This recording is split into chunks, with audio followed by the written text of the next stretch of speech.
when I was 20 years old and went on Umrah, and someone literally grabbed a big chunk of my behind as I was walking around to do Umrah.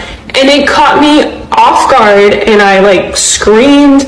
I told my mom immediately, my family that was around me, and everyone was just kind of like, oh, that's something that happens here. Like, that just happens here. It's known for happening here. And I was in shock. Honestly, my biggest takeaway from that moment was just, I'm someone that's not a hijabi. I don't wear hijab, and I don't wear like baggy clothes out. You know, I wear my workout pants if I want. I wear my tight skinny jeans if I want. And in that moment, I just realized that, you know, it's all about someone's intentions. If they want to look at you that way, if they want to do that to you, they will do those things, and they will view you that way, even if you have a hijab on, even if you have loose clothes.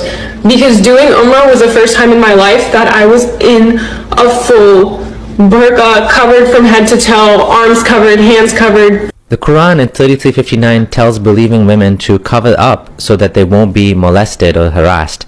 Well, it turns out, even if you're in the most holy place in Islam, even if you're covered up from head to toe, men will still do these things. So what does that tell you? That the Quran is actually wrong here. That it's not about whether you dress up or not dress up. This also implies that uncovered women are fair game. If dressing up is supposed to protect you, then what does that mean about women that are not dressed, quote unquote, dressed up? Quran is not from the creator of the universe, because it wouldn't be giving bad advice like this.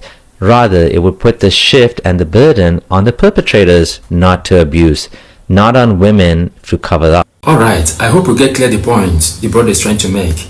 That instead of for them to blame men for such dirty acts and to correct them to exercise self-control, just as Jesus taught, that if a man look at a woman lustfully, he have already committed adultery with her in his heart. But they choose to shift the blame from men to women.